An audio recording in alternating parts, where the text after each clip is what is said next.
Hello, my friends. I am coming to you live from the tiny songhouse here on the wild, wild western prairie. This is the Perkins County Almanac. Now, we are experiencing, after last week's week of record-breaking heat, we are now experiencing what can only be described as the beginning of fall. So yesterday it was cool, and today it's cool, and the wind is coming out of the north, and you can feel what is going to happen next. So I'm sure we're going to have some heat ahead of us. We usually do, but we are also definitely, we've turned the corner. We have turned the corner from summer into what follows. And that means that I am going to be on the road less. I'm still going to be traveling. I have one weekend in September, actually no, 2 weekends in September that I'll be traveling and one weekend in October. So there will still be opportunities to see me on tour. And there's details about that on my website. And also, if you sign up for the newsletter, then you get updates or follow me on social media. But in the meantime, I am hoping to start picking this back up again. The Perkins County Almanac back up again. Is just way too hard to try to do anything basically in the crush of summer with travel. But part of the fun of the Almanac is being able to visit with you when I can't visit with you. So when I'm not on the road, still getting to connect. And so this is actually going to be kind of a short episode today. And part of what inspired me to come on is not just the change in weather, although that was a big one, but also that sort of very suddenly, politics has become the thing everyone's talking about again, and for better or for worse. So we are also entering into a season of a lot more intensity around that. So I just want to say a couple things about that because I've been thinking about it a lot. Now, I feel like when I first moved to a rural place, I was coming from a suburban place, and I had absolutely no idea. What I knew about rural life is what I'd read in books. I had no idea what it was like. And it really changed my political leanings and understandings once I saw sort of some of the political ideas and beliefs, or maybe I shouldn't be using politics, maybe I should be saying policy. So policies that in the past I might have thought didn't make any sense, just didn't make any sense because I was looking at it from an urban perspective and discovering that policies that made sense in one place don't necessarily make sense in another place was really important and eye-opening. So I basically have very similar political beliefs to what I did before, but I have a much more expansive idea of why we need to have a multi-party system and why it's really, really important to have different viewpoints represented in our government. And it really gave me a healthy appreciation for having people with whom you can have healthy conflict. And by that, I mean not an argument, but that you can disagree with. That it's really important to be able to disagree with people because that's how you learn. And that, if you think you sort of have it all figured out, like you probably don't. And for me, the process of learning how much I didn't know about rural life and ranch life, and that's ongoing. I will be learning all that I don't know, I'm sure, for the rest of my life. I hope that I get to keep learning about all the things I don't know. So that being said, I've just been really thinking about the fact that I feel, I know who I'm going to vote for, and I am excited about some of the ideas I see now. And I also recognize that politicians are fallible, that the structures of our government are imperfect. We are imperfect, and that what we're moving towards, what we're reaching towards, is an ideal that is probably not attainable as long as we're in human form, right? We'll have to wait for the next incarnation before we get to experience perfection. So that being said, what am I reaching towards? And I feel like it is always toward love. That's what I hope to be reaching toward. And anytime I start to think that I know how things are and I want to tell other people how things are, I have to just take a pause, check in with myself, And just really, is this me reaching toward love, or is this me reaching toward something that will feel safe, and something like, whether it's, self-righteousness or anger. And not that those are bad things. Healthy anger, like healthy conflict, is a good thing. But I'm not alone in saying this. The amount of anger and cruelty I see coming out, especially on social media, because I do have this wide range of friends and acquaintances, and fans for that matter, who are coming from very different sides of the political spectrum, and basically representing, I think, a lot of different groups of people, demographics across the United States and even in other countries.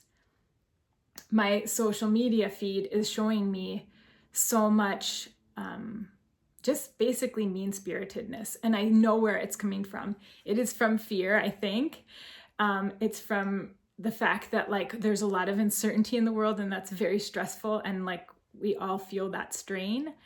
But I just want to keep checking in with myself about letting love be what I'm leading with. And I was thinking about, sort of political slogans. And I was just thinking, if we want love to win, we have to let love in. And and I know that's super cheesy, but it rhymes, so it's memorable. But what that means to me is, if we are thinking about, do we want love to be the thing that, this force in the world, that's what we work toward, what we work with, what we're leaning into, then we have to let it into our own selves, our bodies, our minds. And that means when you are feeling angry, frustrated with somebody who has opposing views, you can disagree with them, absolutely. But can you also still be leaning into the love while you're disagreeing? And I mean, yeah, it's a challenge.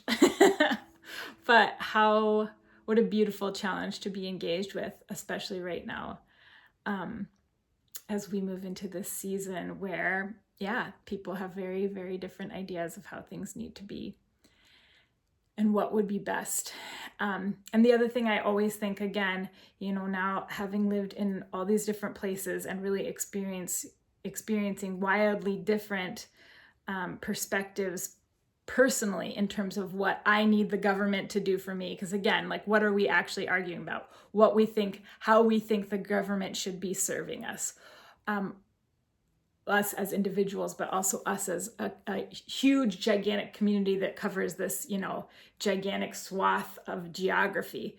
And again, that's what representing wildly different ecosystems, demographics, cultures, different people.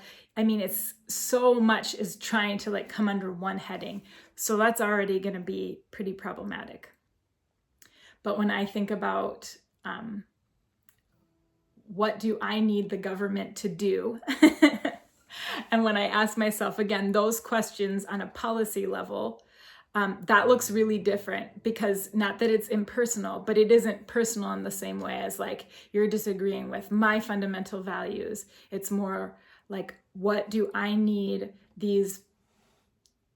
what do I need my taxes to do? Or what do I need the people who I voted to represent me to do so my voice can be heard? So again, that just, when I put it in that perspective, I feel again and again that almost everybody I know is coming at their political views with a certain earnestness, and whether it is coming from a place of love or a place of fear, their wish is protection. Their wish is to have stability and certainty, and the fear that those things might be lost it's terrifying. So wherever you find yourself, I think recognizing the way that fear can make us do crazy things. And again, if we can lean into love, that's kind of our defense against fear-based decision-making. So, like I said, this is going to be a pretty short almanac. I have to get home. We are going back to school next week. We go back to school a little early. So the kids and I have been excavating their rooms, and a terrifying process, but necessary. So I have to get back to that. But I was going to play you one quick song, leave you with one quick song after all my rambling. And this song is, well, it's more like a songlet because it isn't really done yet, but I just felt compelled to share it today because I feel like more and more, again, I don't have the answers. I'm not a politician. I'm not a person that's going to be making those big decisions for, groups of people. What I am is a songwriter, a writer. And so what I am doing is creating metaphors to help explain myself to myself. And on a good day, hopefully it also helps you as well. So this is a song that I've been thinking about, and it's definitely not finished, but it's where I'm landing with a lot of these big feelings.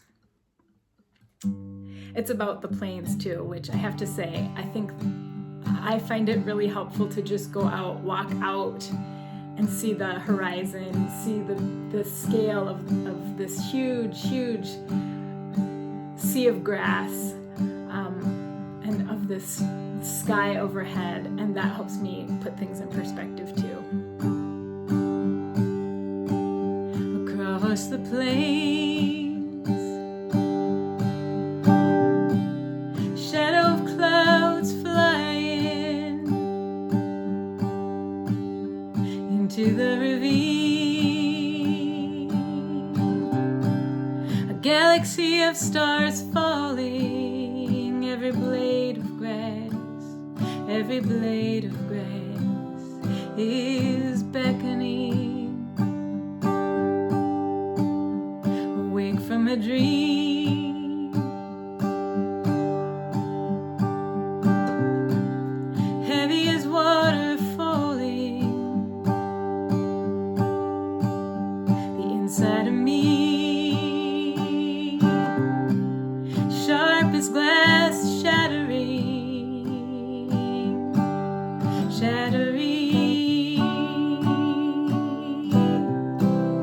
the weight of these things.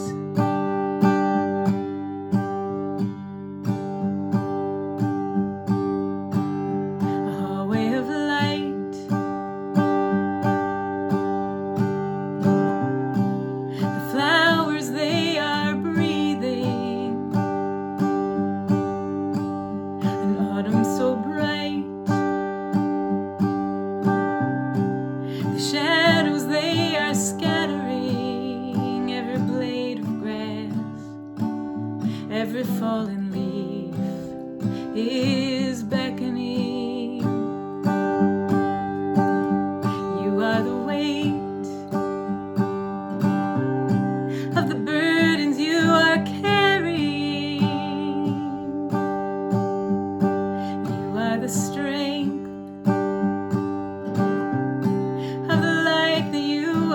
sharing. We are the great becoming. We are the great becoming.